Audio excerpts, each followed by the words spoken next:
Hola, ¿qué tal? Vamos a continuar con estos temas referentes a estas fechas. Ya vimos en el vídeo anterior la fecha que pudiera ser auténtica del nacimiento de Jesús. Y ahora vamos a ver estos tres reyes magos. He titulado el vídeo que ni eran tres, ni eran reyes, ni eran magos.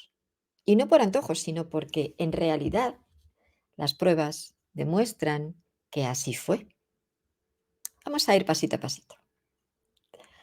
A ver, de los tres reyes magos, en realidad solamente se tiene noticia por el Evangelio de Mateo, porque el resto de los evangelistas no los nombran, es curioso. Mateo dice que en realidad lo llama la adoración de los magos. ¿Vale? Tengo aquí el Nuevo Testamento. Él no habla de reyes. Solo, él habla de la adoración de estos magos. Tampoco dice que fueran 3, tampoco habla de cómo se llamaban. O sea, en el único texto donde se cuenta que hubo unas personas que fueron a adorar a Jesús y les llevaron unos presentes, no habla ni de que fueran reyes, ni de que fueran 3, ni los nombres. Sí dice magos. Pero magos, por lo que ahora vamos a ver, la confusión en la traducción de la palabra magoi, palabra griega que quiere decir sabio. Por lo que en realidad la traducción debía de ser adoración de los sabios que venían de Oriente. El texto dice, vamos a leer una parte, poquito. Dice, habiendo pues nacido Jesús en Belén de Judá, reinando Herodes, he aquí que unos magos, con la traducción, como digo, errónea, en vez de sabios, aunque luego abajo en las notas, hay un asterisco al lado de magos, dice magos sabios dedicados al estudio de los astros. O sea, lo especifica que en realidad eran sabios, no magos como, por ejemplo, Simón el mago, que eso ya es otro tipo de magia, aunque también tuvo sus seguidores y se le consideró que podía ser un igual a Jesús, no siéndolo. Pues dice que en tiempos de Herodes, de aquí que unos magos vinieron de Oriente a Jerusalén, preguntando dónde está el nacido rey de los judíos. Clave. No Mesías, no Dios, rey de los judíos. Cierto este hecho. Era descendiente de David,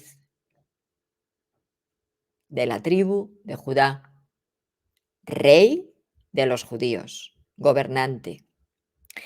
Porque vimos, sigue diciendo, porque vimos en Oriente su estrella y hemos venido con el fin de adorarle. Oyendo esto, el rey Herodes turbóse y con él toda Jerusalén. Y convocando todos los príncipes de los sacerdotes y a los escribas del pueblo, les preguntaban en dónde había de nacer el Cristo. Estos magos habían visto, estos sabios habían visto la estrella, pero el resto parece que no la identificaban. A lo cual ellos respondieron en Belén de Judá, que así está escrito en la profecía. Y tú, Belén, tierra de Judá, no eres ciertamente la menor entre las principales ciudades de Judá, porque a ti es de donde ha de salir el caudillo, volvemos al rey, que rija mi pueblo de Israel. Nunca se habla de un Mesías, siempre se habla de un rey, pero a intereses se cambia el concepto. Entonces Herodes, llamando en secreto a los magos sabios, averiguó cuidadosamente de ellos el tiempo en que la estrella se le apareció y encaminándolos a Belén les dijo, id e informaos puntualmente de lo que hay de ese niño y habiéndole hallado, dadme aviso para ir yo también a adorarle. Esto le dijo a los magos. Luego que oyeron esto al rey, partieron. Y he aquí que la estrella que había visto en oriente iba delante de ellos hasta que llegaron sobre el sitio en que estaba el niño, y ahí se paró. A la vista de la estrella se regocijaron por extremo y entraron en la casa. Hallaron al niño con María su madre y postrándose le adoraron y abiertos sus cofres le ofrecieron presentes de oro, incienso y mirra. Clave estos tres presentes para que consideraran que eran tres reyes, no porque lo digan los textos, sino porque lo supusieron debido a que eran tres presentes. Y habiendo recibido en sueños un aviso para que no volviesen a Herodes, regresaron a su país por otro camino. Pero ya Herodes estaba con la copla, ¿verdad? Y ya se encargó de dar la orden de matar a todos los niños entre 0 y 2 años. Si hizo esto, como explico en el vídeo anterior, es porque lo que le dicen los magos de cuando vieron la estrella a cuando llegaron a Belén ya había pasado un tiempo largo, un tiempo para que este hombre calculara que entre hasta los 2 años ese niño tenía que haber nacido, porque claro, la estrella llevaba tiempo en el cielo guiando a estos magos y estos magos venían desde hace como un año viajando por el camino. Así es que esto inquietó mucho, como es lógico, a Herodes, porque llevaba muchos años gobernando Israel, ¿no? Y además es que se le consideraba a Herodes el usurpador del reino, del trono. ¿Por qué? Porque no era descendiente de la casa de David, venía colocado por Roma. Él traía ese miedo, por tanto, esa aprensión de que pudieran quitarle su trono, que no fuera rey. Y es por esto, por lo que, como dije en el vídeo anterior, mató a familiares, mató a 2 de sus hijos, mató a uno de sus hermanos, mató a su primera esposa, simplemente porque creía que podían quitarle su trono. Fijaros hasta qué punto este hombre estaba obsesionado con ese riesgo. Por eso es el prototipo, ¿no?, de Saturno o de Urano de la mitología griega, de que mataba a sus hijos para que no le quitaran el trono. Él estaba gobernando Judea desde el año 37 antes de Cristo y murió en el 4 antes de Cristo. O sea que ya llevaba muchos años gobernando Judea cuando llegaron los magos diciéndole que había nacido el reino de los judíos, ¿no? Conforme más envejecía, pues se volvía más paranoico, tenía más miedo, porque se veía más débil, de que pudieran quitarle este puesto, ¿no?, su trono. Y por tanto, por muy pequeño que fuera el riesgo, ya enseguida ponía el remedio. Ya enseguida, ¿y cuál era el remedio? Matar. Entonces, los niños no eran excepción. Los niños formaban parte de ese grupo de riesgo para su templo. ¿De dónde venían estos reyes, no? Todos los textos, tanto los de la Biblia, el Nuevo Testamento, como digo, el único que habla en realidad de los magos, que es el de Mateo, y otros textos, ¿no?, apócrifos, se dice que venían podían venir de Oriente, de Persia. Hay algún autor que investigando llega a la deducción de que pudiera ser de Azerbaiyán, pero bueno, en el caso, venían de Oriente y de la zona de Persia. ¿Qué, qué creencia había en Persia? El mazdeísmo. El mazdeísmo, o zoroastrismo, que también se llama, y que zona Persia, perdón, zona Mesopotamia, Babilonia, como digo, de esa parte, ¿vale? Porque exactamente, inclusive Azerbaiyán, que me lo había dejado en el tintero.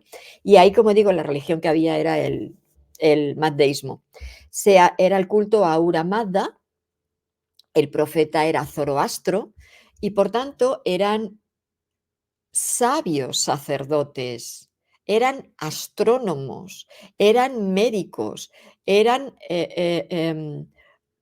alquimistas, era lo que realmente antiguamente era un astrólogo. La astrología incorporaba todo el resto de sabidurías.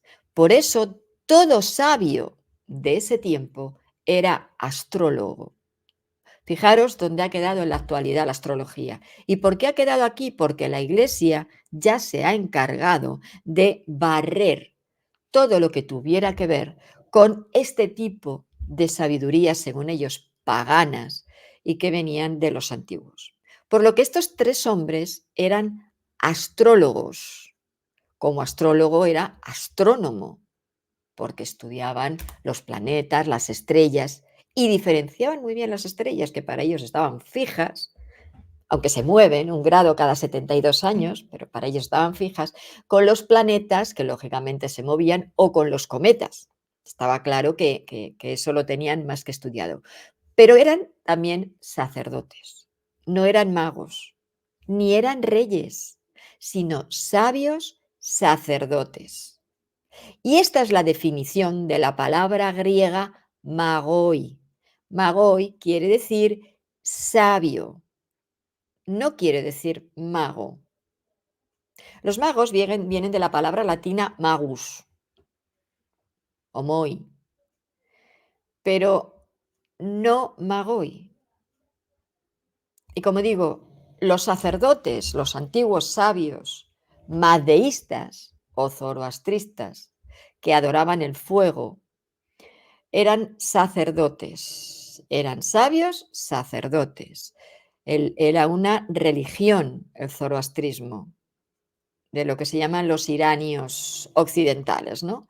Entonces, en realidad, lo que hay que, como digo, ir es al origen de las palabras. Claro, el problema es que ahora tenemos poca posibilidad de llegar a esas palabras originales, ¿no? Nos tendríamos que ir a la Biblia griega, escrita en griega, porque estaba escrita en griego, la que llegó, la que luego se tradujo al latín y nos llegó a nosotros. Entonces, es muy difícil, pero bueno, hay que intentarlo, ¿no? Entonces, estos sacerdotes estudiaron el cielo y vieron que sucedía algo maravilloso, y eso fue su guía. Si queremos saber, aparte de cómo lo llamaban, ¿no? Los latinos, en latín, magus, ¿de dónde también viene esta palabra de mago en griego? En griego es goes o gox. Porque no sé cómo se dice exactamente en griego, ¿no?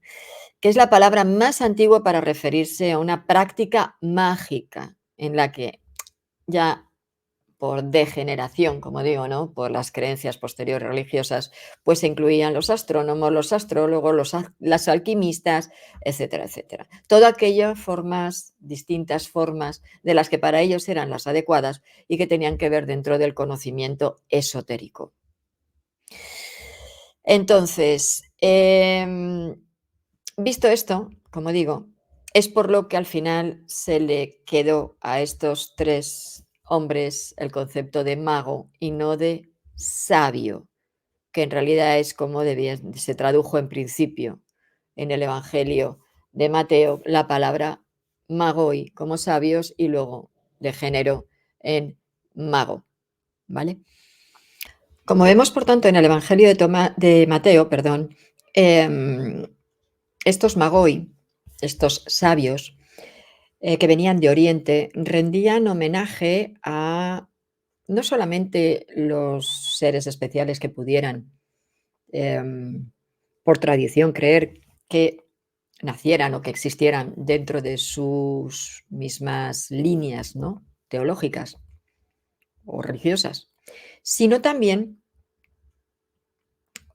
otros en otros lugares, en otras tradiciones, que pudieran, nacer personas especiales. Eran gente con una visión muy abierta de lo que para ellos eran reyes de otros sitios, o profetas, o sacerdotes. Es decir, tenían una capacidad de apertura y no como en otras religiones del tiempo, y por supuesto hasta la actualidad, de que solamente lo suyo era lo auténtico.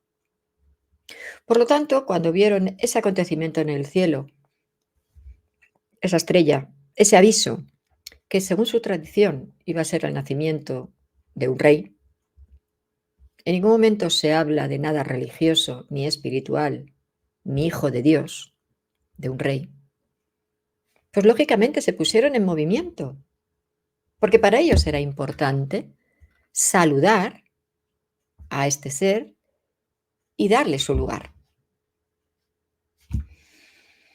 A ver, el título de reyes, en lo que, volviendo a que no eran reyes, no eran magos, ni eran tres. El título de reyes lo adquirieron en el siglo III, cuando el teólogo Tertuliano los relacionó con el Salmo 72 en la Biblia, que no tiene nada que ver, porque el Salmo 72 fue hecho en época de David, mucho antes, ¿verdad? En el Salmo 72 dice que se profetiza que los reyes le ofrecerán presentes. Claro, como en ese Salmo 72, aunque no tiene nada que ver el Salmo 72 con ningún nacimiento posterior, sino que tiene que ver con el hijo de David, con Salomón. Habla de Salomón en ese Salmo, no habla de otros. Bueno, pues de ahí viene lo de los reyes, ¿no? Que se les ofrecerán presentes. Y ya lo colocaron. Utilizo otras piezas, pues como que el Mesías tenía que venir ahora porque lo dijo Isaías en su tiempo. Y en el texto de Isaías no se habla para nada de un Mesías posterior. Igual que el concepto, otras creencias u otros aspectos. Son interpretaciones intencionadas para conseguir propósitos concretos. Nada que ver con lo que en su tiempo decía. A ver, por otro lado, según la tradición, estos sacerdotes mazdeístas, estos sabios y no reyes, como decía Tertuliano, eran, como he dicho, astrónomos y astrólogos, o sea, miraban el cielo, estudiaban el cielo. ¿Por qué? Porque era el cielo quienes les avisaba, lo que sucedía en el cielo les avisaba de qué iba a suceder en el mundo, qué fenómenos iban a acontecer. Y por aquella época, por tanto, se tenía la conjetura de que iba a nacer alguien especial. ¿Pero qué pasó en el cielo? Se ha hablado de muchas cosas. Se ha hablado de que si fue una nova, una supernova, un cometa, que guió a esos tres sabios, ¿no? Lo más lógico es que fuera un cometa, que es que se mueve, no el resto, que guiase a esos tres sabios desde Persia o Mesopotamia hasta Belén para encontrar al niño. Bueno, desde el punto de vista astronómico esto es factible. Pero fijaros, hay otro aspecto importante, que además tendría que ver con ese cambio de fecha del nacimiento de Jesús que comentamos en el vídeo anterior de esta trilogía. Se sabe que entre el 7 y el 6 antes de Cristo hubo una conjunción muy espectacular en el cielo de Júpiter con Marte y con Saturno. Al estar alineados los tres planetas, se formaba como una gran luz que irradiaba y por tanto era no como la luz de la luna, pero sí era una gran brillo tipo estrella en el cielo, pero muy aumentada. Claro, cierto, no se movía como un cometa, pero ese concepto de guía, de que se movía, no tiene porque es real, porque es una interpretación. Los antiguos, bueno, y ahora también quien sabe hacerlo, sobre todo en el mar, seguían por las estrellas. ¿Es que es la estrella la que se mueve para guiar al humano? No, es que el humano se va fijando en esa estrella y va direccionándose según están colocadas esas estrellas. Por lo que no tiene por qué tener estela la estrella para guiarles. Solamente tienen que observar y saber que desde ese recorrido la estrella se tiene que ver a determinadas alturas y hasta determinados lugares.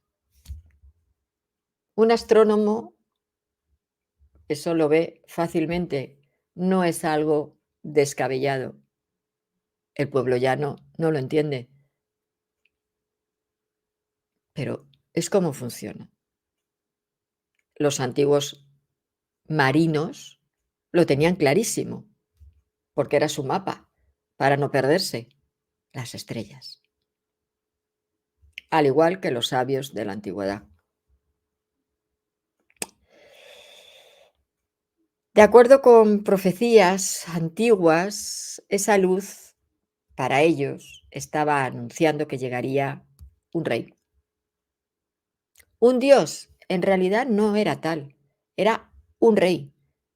Era alguien especial ya que estaba en el cielo puesto y por tanto se le puede dar la connotación de que como es el cielo tenía que ser el reino de los cielos. Bueno, según las creencias que fueren. Se dice que Einstein nació cuando apareció un cometa, no me acuerdo el nombre, y murió cuando volvió a aparecer el cometa. ¿Es que era un dios, un hijo de Dios? Él nacía cuando el cometa se veía. Perfectamente hubiera podido ser la misma situación. Haberlo visto unos astrónomos, astrólogos, haber seguido el camino hasta donde estaba Einstein, era un hijo de Dios. Y el cometa que le trajo se lo llevó. No he mirado si exactamente fue tan definido, pero es lo que se cree. No me lo estoy inventando, vamos, quiero decir. Es lo que se cree. Entonces, son interpretaciones del tiempo en el que la gente del pueblo no sabía.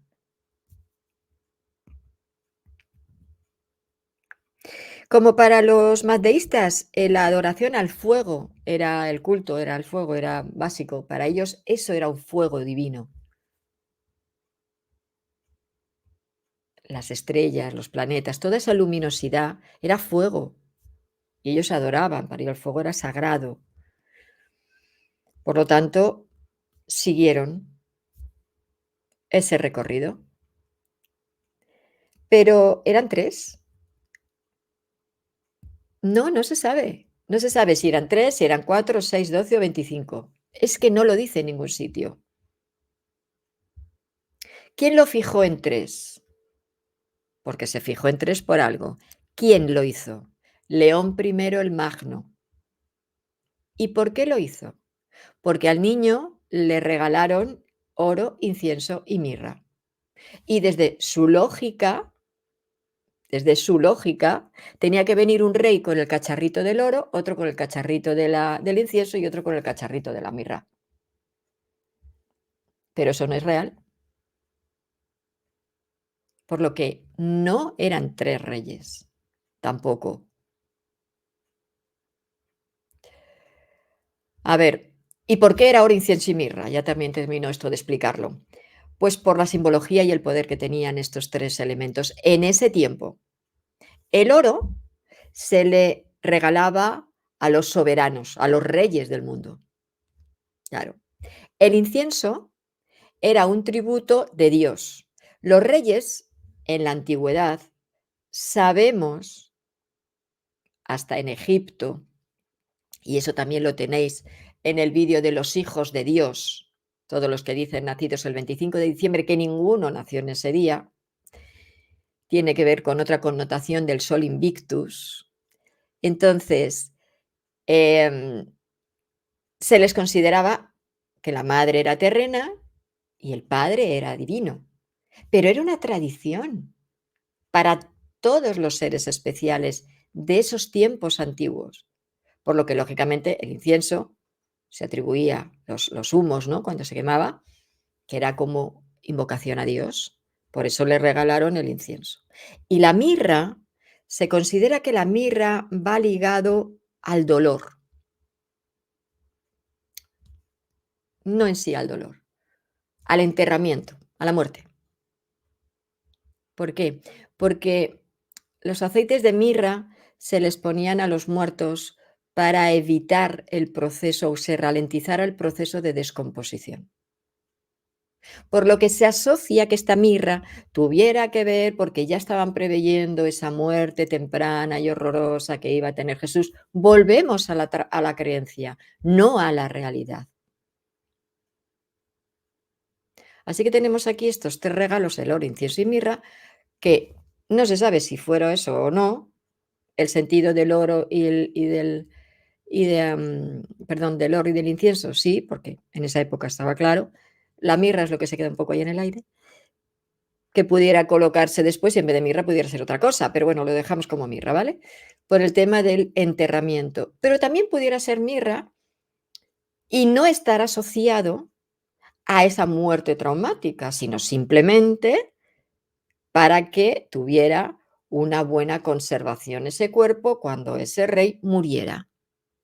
Desde ese punto de vista, tiene sentido el oro, porque era rey de Judá, el incienso, porque en tiempos antiguos todos los reyes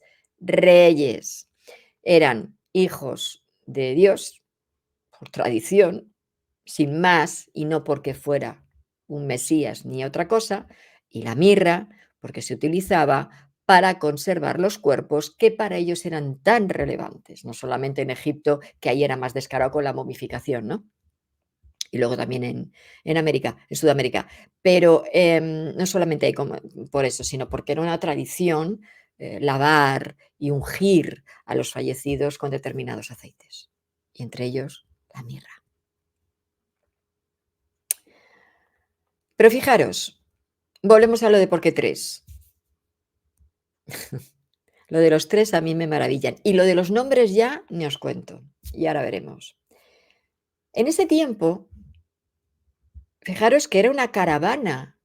Venían desde la zona de Persia, Mesopotamia, Babilonia, por ahí, o Kazajistán, si fuera cierto lo de que este otro investigador comenta, ¿no? Que pudieran haber venido. Era un séquito enorme, era una caravana llena de gente. Los viajes eran muy largos. Tenían que llevar las tiendas, la comida, los ropajes, los enseres, los sirvientes, los ayudantes, los protectores. A ver, muchísima gente. Y entre todos ellos, los Magoi. Los Magoi, los sabios de ese lugar.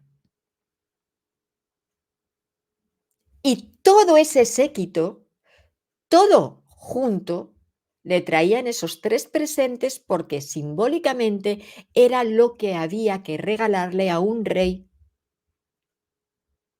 A cualquier rey se le regalaba lo mismo. El oro por ser rey, el incienso porque tradicionalmente el padre tenía que ser Dios y la madre terrena, y la mirra por el enterramiento. Hubiera sido igual si hubiera sido, yo qué sé, Ramsés II, un rey egipcio. ¿Se le regalaba lo mismo? Los 3 enseres eran esos, los 3 regalos eran esos, pero no iba un rey con cada regalo. Eso fue una invención de este señorito que os he comentado antes y que era León I el Magno. Entonces, si no eran 3, y si no se llamaban así, vamos a ir primero a los nombres y luego a los 3, 5, 10 o 28. ¿Por qué Melchor, Gaspar y Baltasar? Aquí Humberto Eco investiga en un libro de él que no sé, no recuerdo el nombre ahora, pero Humberto Eco sí que se hace, atestigua los nombres de los posibles, o sea, los posibles nombres, perdón, de los magos desde distintas tradiciones, distintas. Fijaros, desde una tradición oriental decían que eran 12. Os digo los nombres. Los tengo apuntados porque es que son imposibles de memorizar para mí. Hormidas, Asdegar, Perós, Or, Basanquet, Carundas, Melco, Gaspare, Gaspare suena, ¿no? Fadisarda, Vitisarea, Melichor, Gataspa. ¿Suena? Aquí podemos utilizar a Melco, a Melichor y a Gataspa. Melchor, Gaspar, Baltasar, no sé. Podemos sacarlo, pero ahí queda.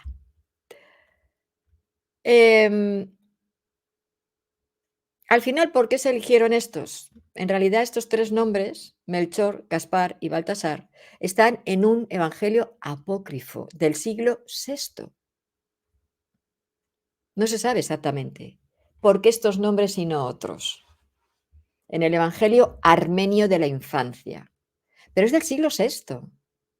Ya ha habido ahí mucho manoseo. En la iglesia etíope católica, los nombres eran Jor, Basanater y Cardusán. En Siria, para los cristianos eran Larván, Hormistas y Gusmasap.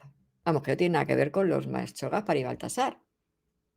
En el libro de Zacarías Crisopolitán, el libro se llama Concordia Evangelistarum, son Apelius, Amerus y Damascus. Y en su forma hebrea lo llaman Magalat, Seraquín y Galgalat. Real o no real, todo eso está ahí en los textos. Humberto Eco se hizo eco, nunca mejor dicho, de estos nombres. Bueno, aquí tenemos, como os dais cuenta, cantidad, ¿no?, de posibilidades. En fin,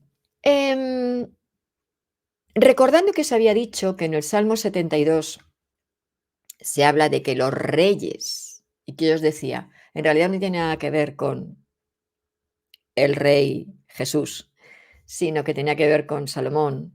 Os voy a decir porque he recordado que lo tenía escrito un trocito y lo he sacado. En realidad se menciona el reino de un rey justo. No habla de Jesús. Es el reino de un rey justo. Y el rey justo en la tradición judía fue Salomón. Acordaros de lo del niño y las 2 mujeres, ¿no? Que Salomón dijo que la mitad del niño para cada mujer, teniendo claro que la verdadera madre nunca iba a aceptar que a su hijo lo dividieran por la mitad. ¿Os acordáis?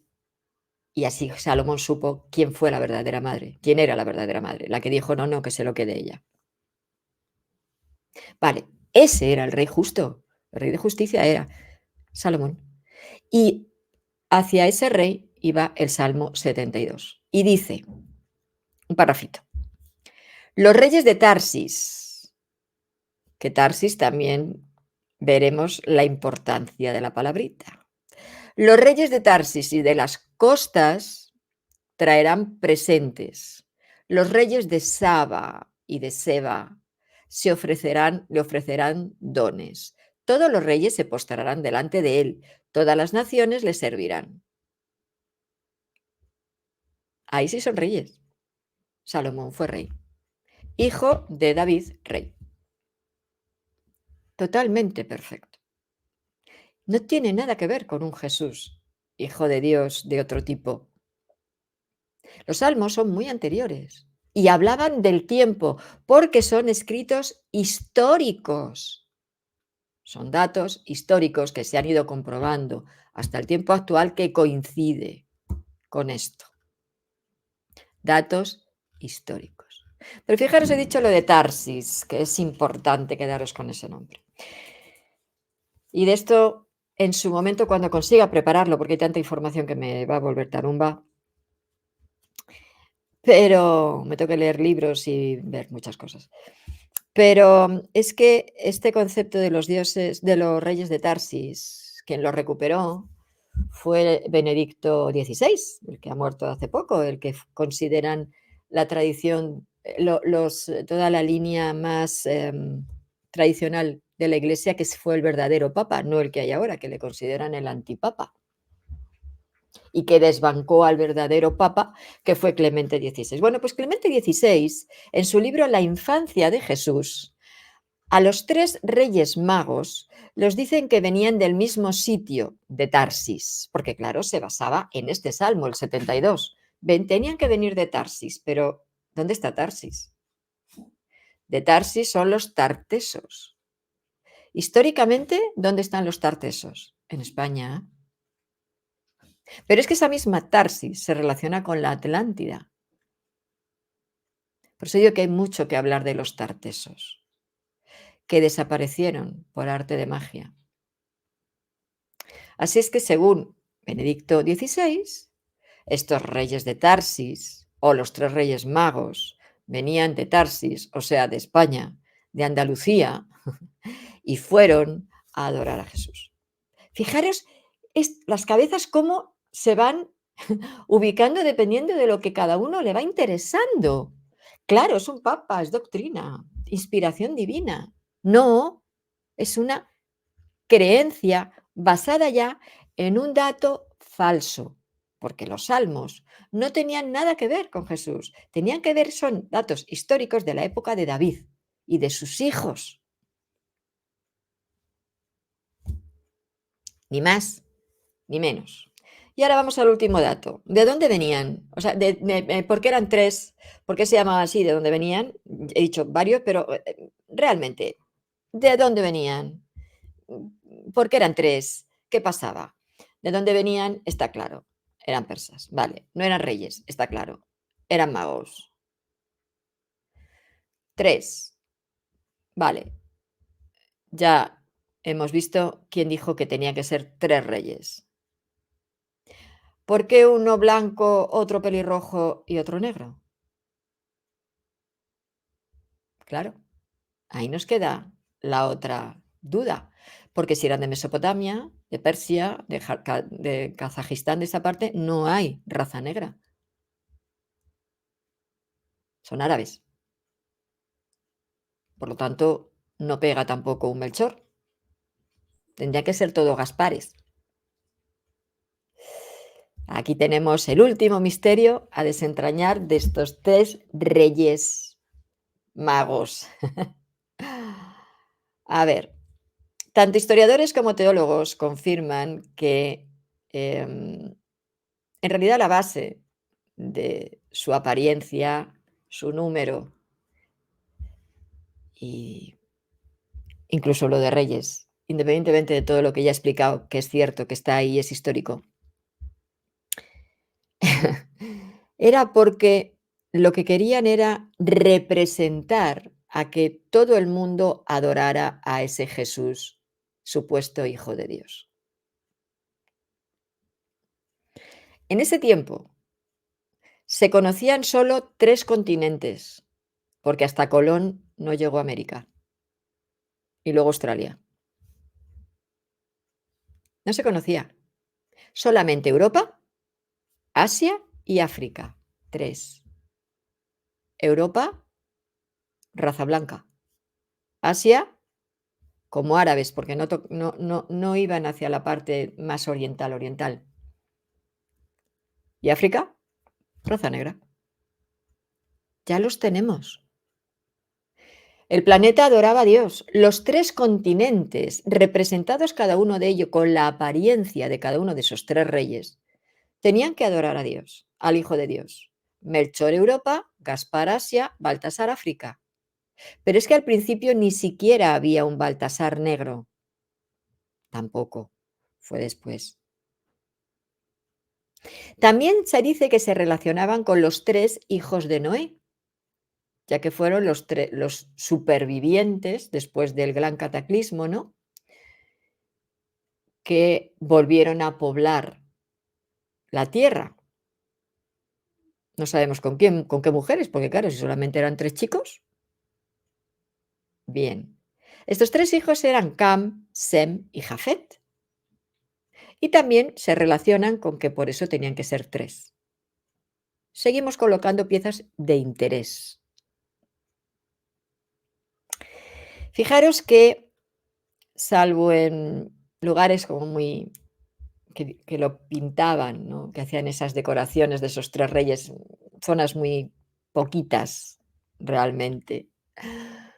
Hasta el siglo XV, Baltasar se consideraba blanco, no negro, porque para la Iglesia el color negro lo asociaban al mal, al demonio, a Satán. No. Hasta la época del gótico no se puso el negro más de moda. Antes era malo. El negro era el mal, el blanco era el bien. Y eso también se asociaba a las razas, superiores e inferiores. Por lo tanto, Baltasar era blanco. Fue ya después, más tarde, hasta el siglo XV, como digo, fue blanco, cuando se cambió a negro. Los portugueses, cuando recorrieron, ¿no? Circunnavegaron, que es como se dice, África, se dieron cuenta de que los esclavos etíopes que los romanos trajeron en su día a Europa no eran excepcionales, eran más oscuritos de piel, quiero decir. No llegaban a ser el negro de Centroáfrica, ¿no? Pero ahí eran distintos a los europeos y eran distintos a los asiáticos, por lo que había que poner otra apariencia a ese Baltasar. Sí, Baltasar, lo he dicho bien, perdón. Las 3 razas descendientes de los 3 hijos de Noé, Cam, Sem y Jafet, una de ellas debía de ser negra. No quedaba otra, porque África era mayormente morena oscura y negra. Así que a partir de aquí, a Baltasar lo pintaron negro. Pero, por lo tanto, tenemos que eran 3 continentes, 3 razas, por tanto, 3 reyes, 3 regalos. ¿Qué pasó? Que claro, llegó Colón a América. Problema.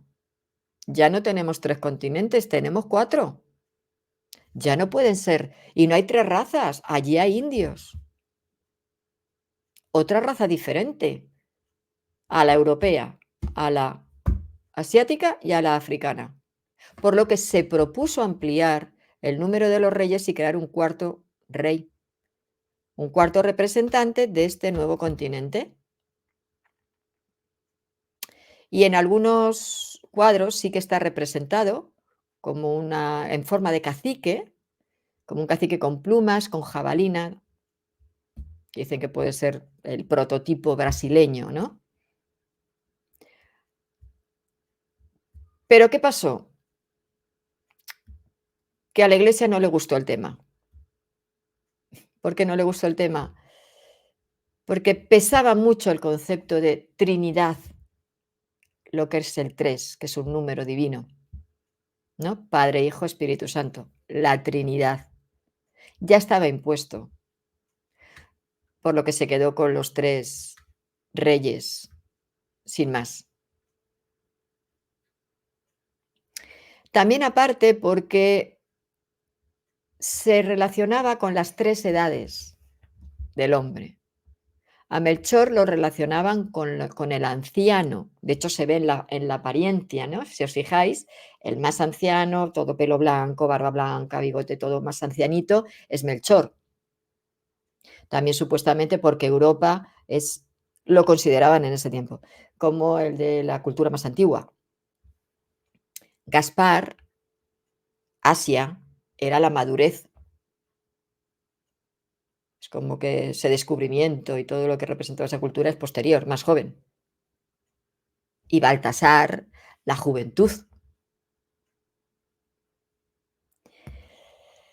De manera que aquí tenemos los tres, el porqué de ser tres reyes, o sea, de ser tres, de ser reyes, de tener esa fisonomía y de ser magos, cuando en realidad ni eran reyes, ni eran magos, ni eran tres, ni tenían esa fisonomía y además no se saben sus nombres reales. Así es que todo es una historia muy bonita que pudiera tener que ver con una realidad del tiempo, cierto,